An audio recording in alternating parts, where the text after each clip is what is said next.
There's this old saying that you can actually sell yourself out of business.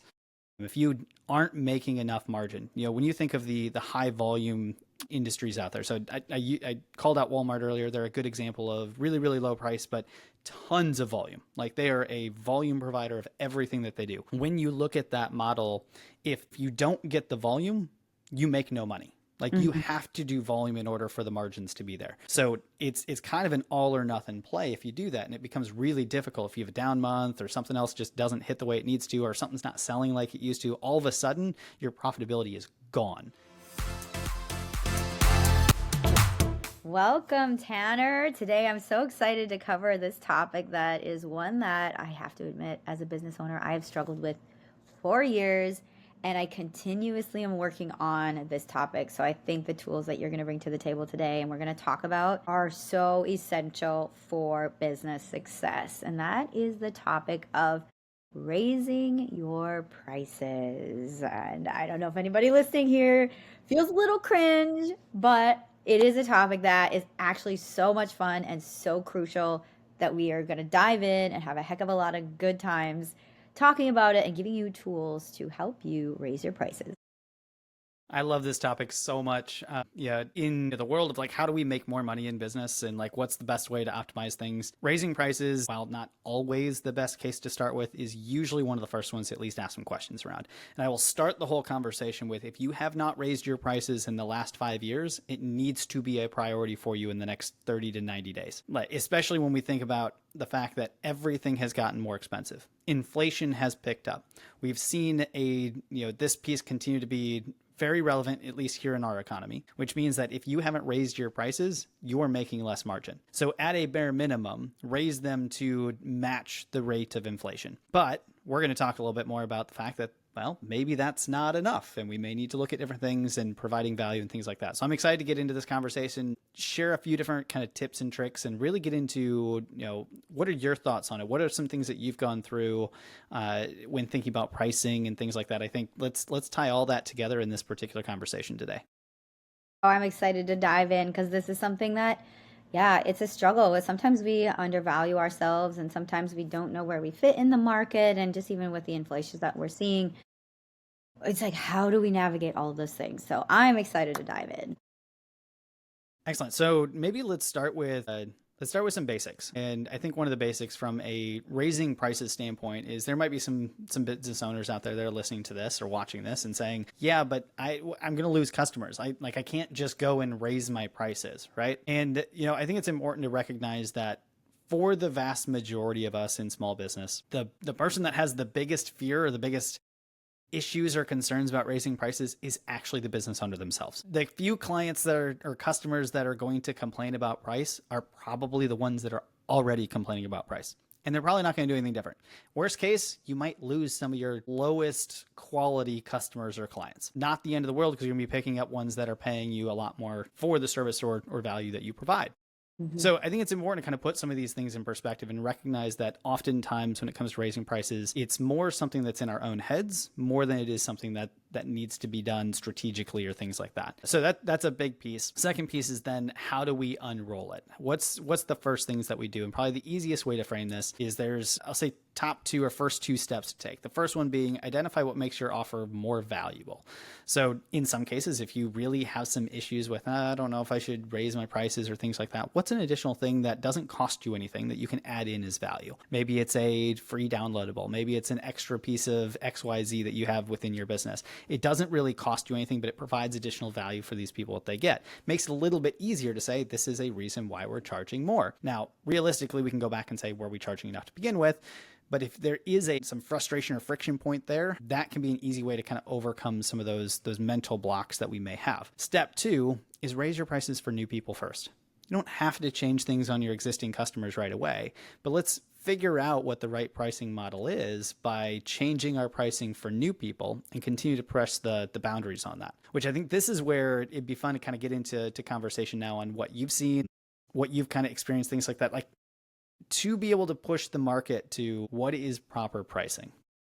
So what are some things that you've seen? Like where I know we've had some conversations on pricing and value and things like in the past. What questions come to mind for you, or what friction points have you seen when it comes to trying to determine what's the right price for different offerings? Well, this is such a great question. And yes, like, looking at my business specifically, and, maybe if you can relate to this, is I have two customer bases. I have my attendee customers and then I have my clients. And they're different. They're different parts of what I do. And one of them is more based on quality, or not quality, but like it's a higher ticket quality product. It's a larger product that goes to my clients. And the other one is more in the now. And so both of those I think are on they change on different scales. One of them is more of a coaching modality. One is like tickets for events modality. So those, I think for me, some of the biggest struggles is if I raise my prices on both ends of those, it's looked at as like who's going to actually invest in that. It's if I my prices are higher than other companies doing similar things, are people going to still attend? Are people going to still sign up? And what I've seen is raising my prices is actually going to bring in a more valuable customer base that fits more with what I'm doing. And so now I'm shamelessly like just raising them to where they need to be, but also with strategy. I don't just like skyrocket them. I look at the market, I look at the value. And you brought up another thing about bringing that extra value to the table. For my clients, the value I brought that was free to me, nothing I needed to add to my programming, was my network. My network is large. My network that they want to be a part of is large. So I've created now a internal network for my clients to all communicate with one another and help each other grow. And that cost me nothing. And so that was something that creates a really added value. Yeah, I love that. I want to dig into a couple pieces because I think there's a bit of a conversation we can have on like how do we continue to press on the pricing button until we figure out what will the market actually bear. And then I know that you and I had a conversation a few weeks back on I think it was sponsorship specifically, but we had to break it down all the way to what is the value that they get for the investment that they make. And I know that that was kind of an unlock, so maybe we can kind of share a little bit of that in the conversation. But let's talk about these initial conversations with people, and getting into a sales conversation. You know, let's say you have 3 or 4 meetings this week, and they're all sales conversations. You're going to sell the higher ticket kind of coaching item. In your experience so far, when you're having those conversations and you give them the price for it, how many objections have you gotten? Right now, I'd say from the meetings I have had, I've had a kind of a 50 split. And the most common thing is they're just not financially at that point, but they're still interested, but they're very transparent about it. But when I go into a call, when a client is like ready, like really, really ready, they don't really bat an eye at the price.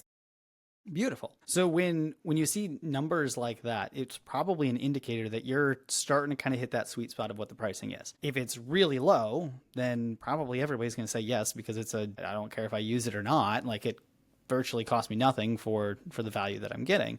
Now on the other end of the spectrum, if you're at, hey, I get like 10% of the people that say yes, and almost always it's an objection of price. Well, maybe we've pushed a little too far on the pricing terms. So being kind of right in that middle ground and seeing that yes, I still get some no's, but the yeses I do get are easily I'm making enough off of it, and I'm pushing the pricing boundary. So that's an area where you can continue to test it. If you were to push it by because I think yours is priced in thousands, so let's say you push it by $500 on the next one, and then 500 on the one after that, and five, like just kind of increase it over time and then see where's that drop off. At what point do you start seeing people like, yeah, no, I'm not going to buy there, and then you've kind of hit the threshold, and then you bring it back down and figure out kind of where the right pricing is.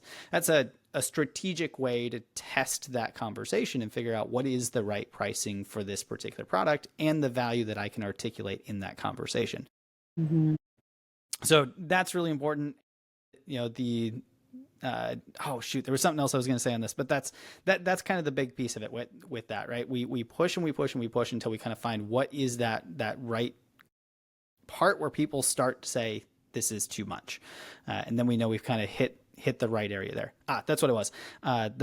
The second thing to really make sure you understand within this as a business owner, I'm speaking kind of broadly here, is what is my cost to fulfill?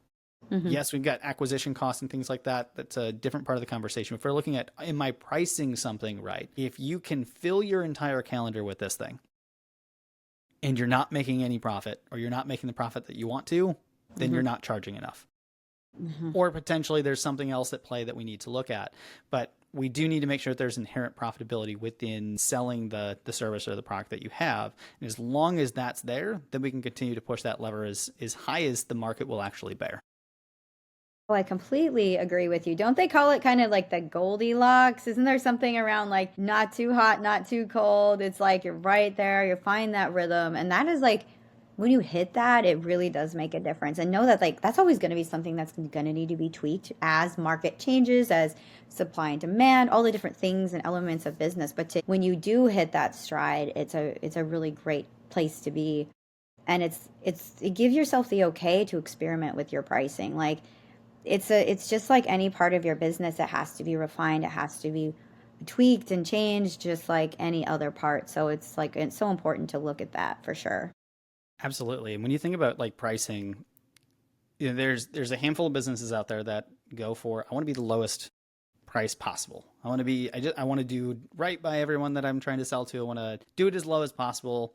But I mean, the business still has to make money. Otherwise, I don't get to keep doing this thing, right? And I think this is a quote from Dan Kennedy way back when. There's no advantage to being the second lowest price. Like if you're going to play the game of being the lowest price in town, then you have to be the lowest. You have to be the Walmart of the world. There's no advantage to being the second lowest. You just lose.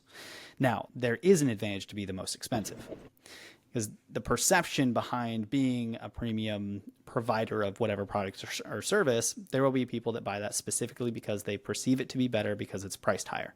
If you're priced a little too low and they see a competitor that's priced, 10, 20, 30% more than you, in their mind, they may be asking, well, why do you charge so little?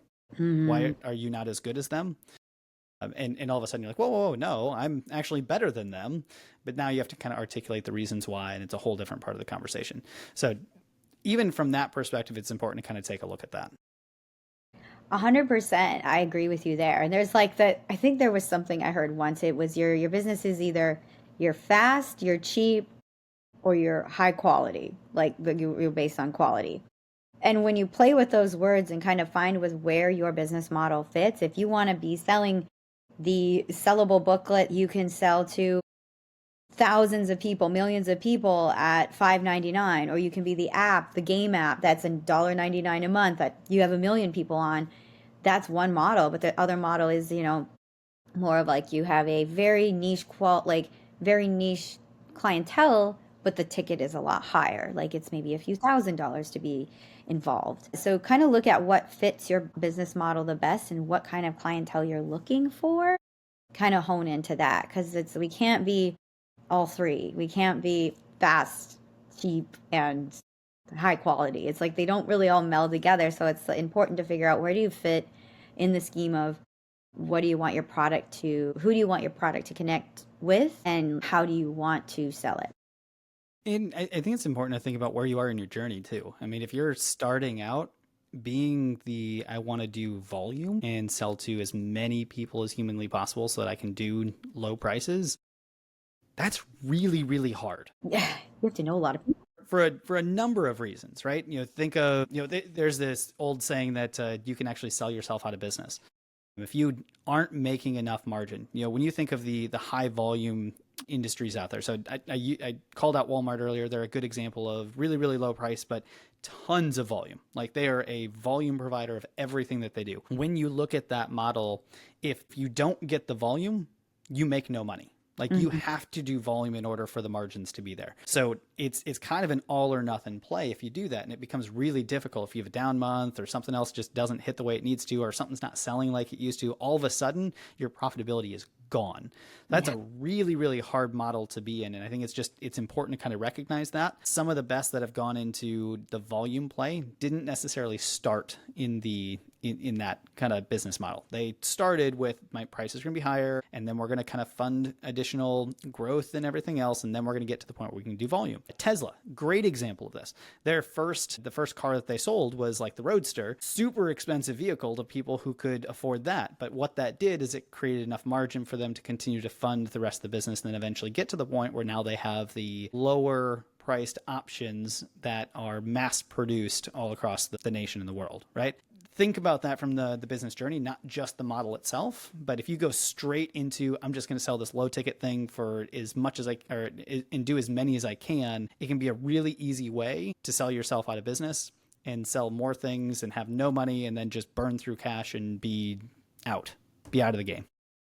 100%, especially if you have overhead. If you have like a product base where there's overhead, and then that becomes a whole nother ball game. So I think that's really great advice too, is like really, really look at what you want to build and where you're at in the market. And it takes some trial and error. That's okay. That's why you have your mentors and your coaches and those people in your corner to wrestle through these things with. But to keep moving forward and keep on the pulse with pricing is so important. Yeah. So let's take a step back. I called out the conversation we had, a few weeks ago on kind of sponsorship opportunities and kind of some blocks there on like, how do I sell this? And, it feels too expensive. Do I need to raise the prices on this? Different things like that. So maybe, if you can, to the best of your memory, recap a little bit of what we went through, and then we can kind of dig into the different components of that conversation. Yes, so this was like one of my first times ever. Well, my first time in the business I currently have, tapping into sponsorships. And what we worked through was really important because we really got down to what's the value for them. Is it exposure? Is it sales? Is it leads?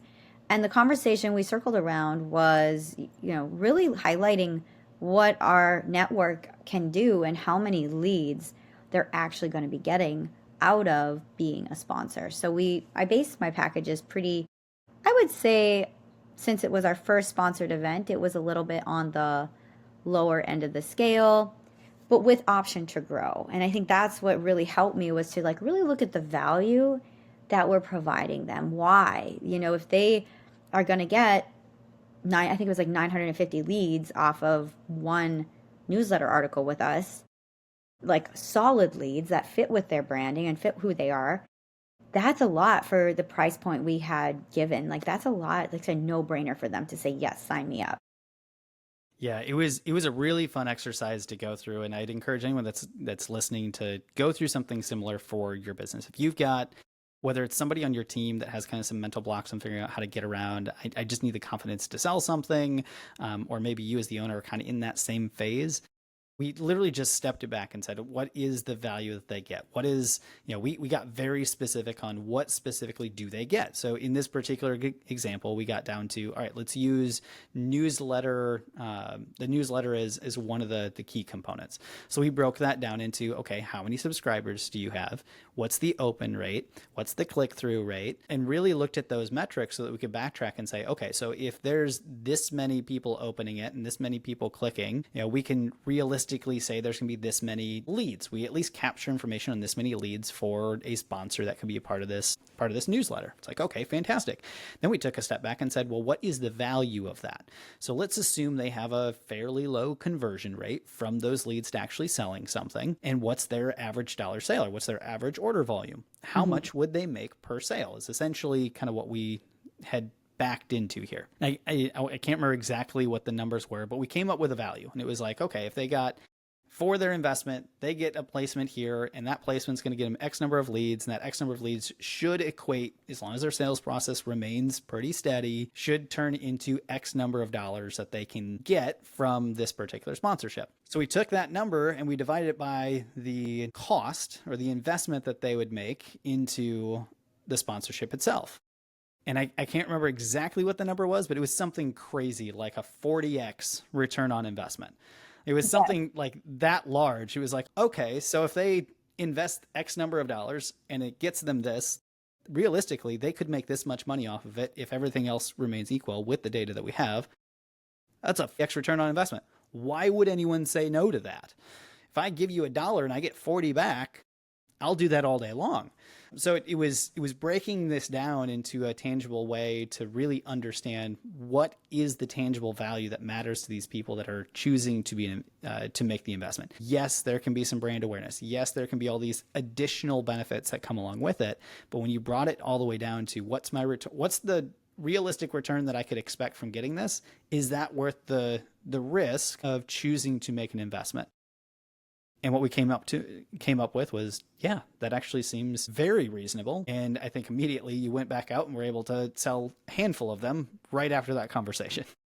It did happen rather quickly, and I think it was all about that intentionality of discovering where that sweet spot is for where I was positioning the sponsorships. And now as I'm growing, now I can tackle that again and go through it again. I'm gathering sponsors for another event, and it's just a great way. Like, it just shows like working through that really helped me to tap into those hidden values that I didn't even really think about before. I didn't know that, my newsletter could be that important. And on top of that, the attendees that came, that was a huge opportunity for them. So it really brought forth like showing the value that was like hidden away in the little pockets of what I'm working on, and discovering those and creating a package for them to get the most value out of it as well by what we bring to the table. So it was a win-win, and I'm excited to kind of keep that journey going and also continue to work on pricing as different opportunities come up.